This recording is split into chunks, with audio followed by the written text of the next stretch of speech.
Welcome. I'm going to start the lecture on earth science by doing a brief introduction.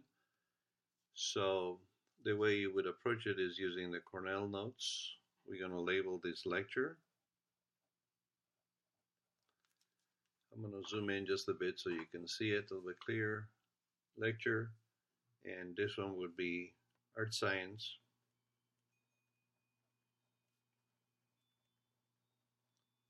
Earth science intro. Now, please put in your name, class period, and the date. And the essential questions for this lecture is, what is the study of earth science? So we need to understand that. What is the study of earth science?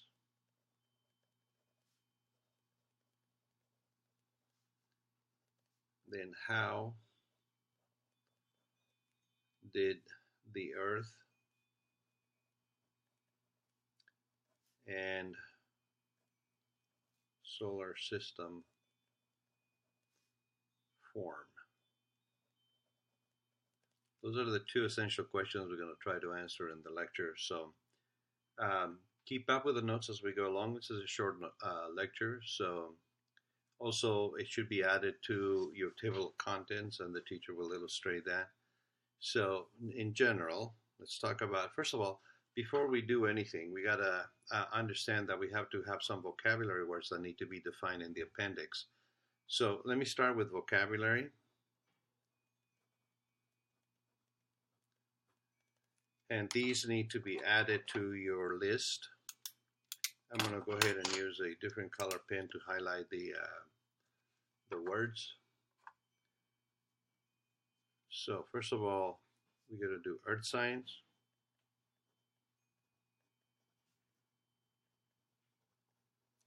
Geology. Oceanography.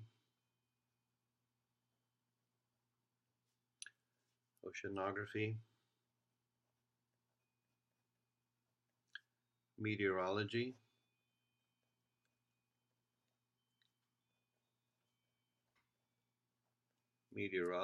And astronomy. These are the words associated with the lecture. What you need to do is get these added to your appendix in your Cornell notes, in your binder, if you will. So next, let's talk about, in general, about our planet. Okay, first of all, our planet is always changing. It is extremely dynamic.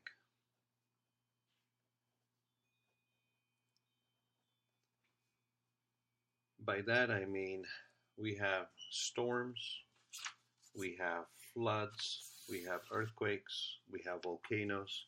So you know by your own experience that in fact our planet is quite dynamic. We have hot days, we have cold days, etc. So our planet is always changing. Now, earth science addresses that. The vocabulary itself kind of gives you a definition.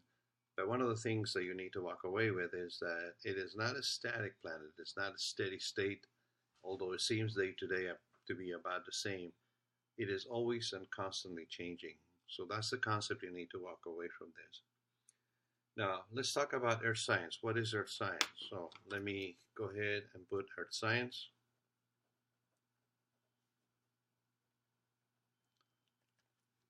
Earth science turns out to be a group of sciences. I'm going to use again a different color. It is a group of sciences that deal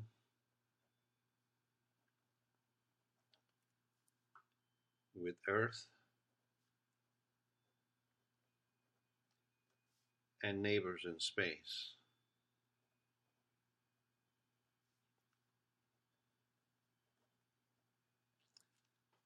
that deal with Earth and neighbors in space.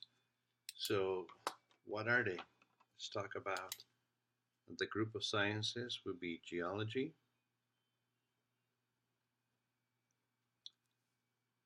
then you talk about geochemistry,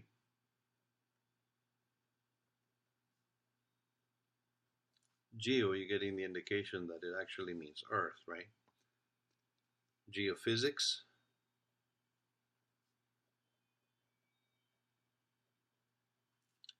geobiology,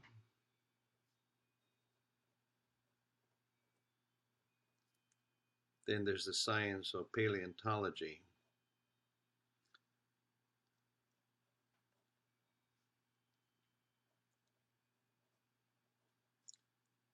oceanography,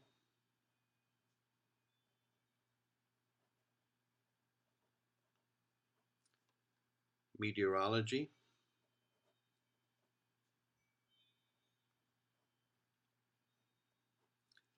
and of course astronomy. Okay, that should give you an idea. What we're going to do is, in answering what is the study of our science, is basically a group of sciences that address things like the Earth and its components, the chemistry of the Earth, the physics that drive, for example, plate tectonics, the biology of our planet, the old biology that is recorded in the rocks itself, oceanography, the movement of oceans and the dynamics of the oceans, meteorology having to do with the atmosphere, and then, of course, astronomy having to do with our place in space and our space neighbors. So I'm going to go ahead and turn the page. I'm being generous with the page. I'm trying to keep the lecture to just one page. So let me turn it over. And in the back of the same page, I'm going to go ahead and continue. You can always pause at any time, of course, if you are listening to it online. Okay, let's talk about the formation of the Earth.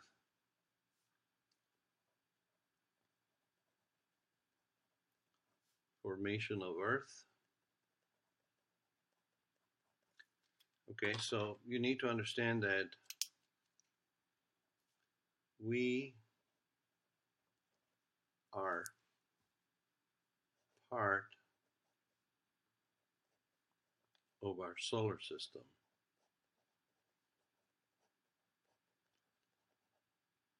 From your middle school, you should be pretty familiar with the layout of the sun and the planet. So I'm going to move out a little bit and just try to kind of draw it and sketch it. I'm going to use the left-hand side of the paper to just kind of create a sun.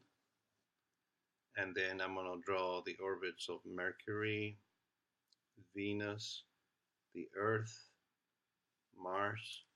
Then we have the asteroid belt, followed by Jupiter, Saturn,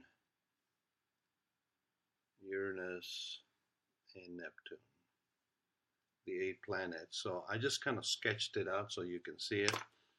I'm going to go ahead and label it in a second. So I'm going to do Mercury, the small inner planet.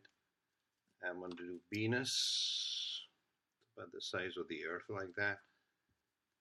Then is the Earth itself.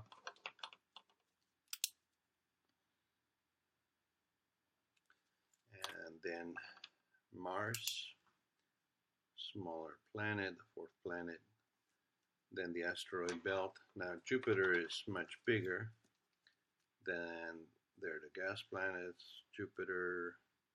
Then there's Saturn. Then there's Uranus and Neptune. Something like that. Okay, you get the idea. And what I'm going to do is I'm going to label it. So first of all, this would be our sun. Okay, nice and bright. Didn't need to do that, but this is the sun. And then I'll start labeling the planets. Mercury. Again, this is a review of what you had in middle school, we're sure. So Mercury,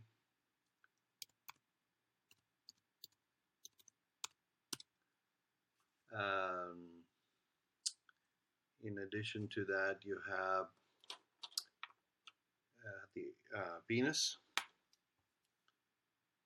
Got interrupted here, so please forgive me. Venus. That's the Earth. Oh my gosh. Venus, like this. Okay, you get the idea. Okay, so you have the Sun, Mercury, Venus, the Earth. Then we have Mars. The asteroid belt, I'm not going to label that. And then I'm going to go ahead and label Jupiter, Saturn, if I can spell, and then Saturn, Uranus, and Neptune.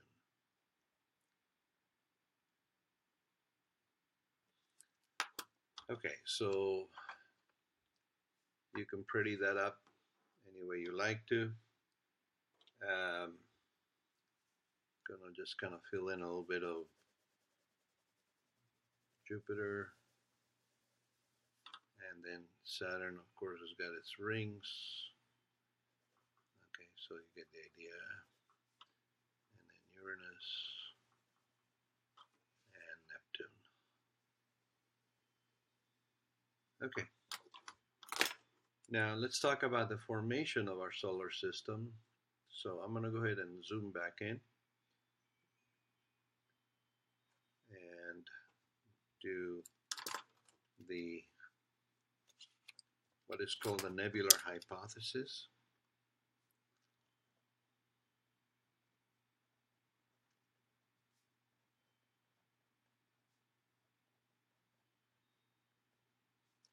The nebular hypothesis basically says that planets evolved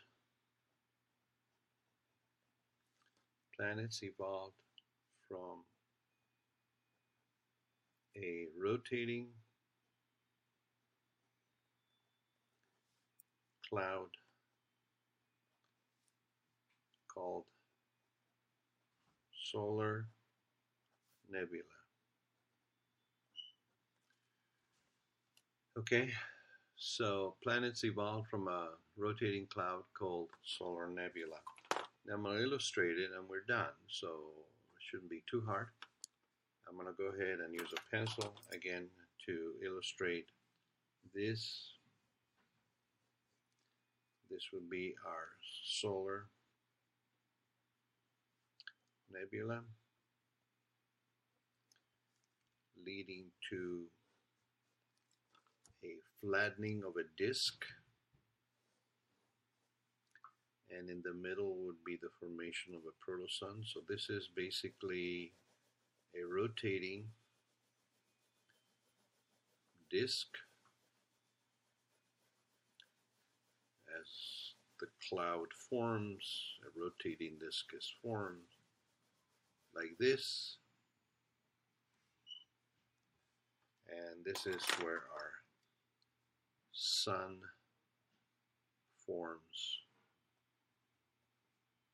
at center.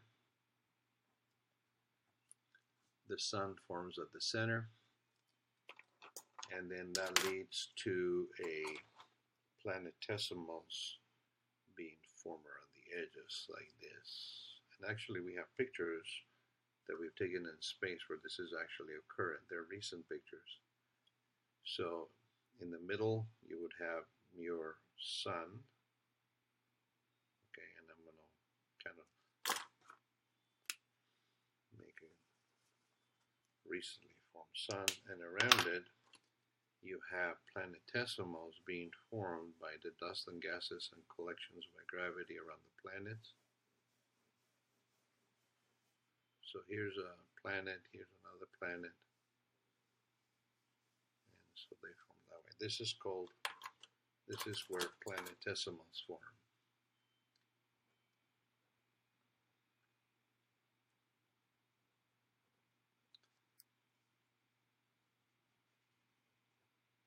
is the beginning of it.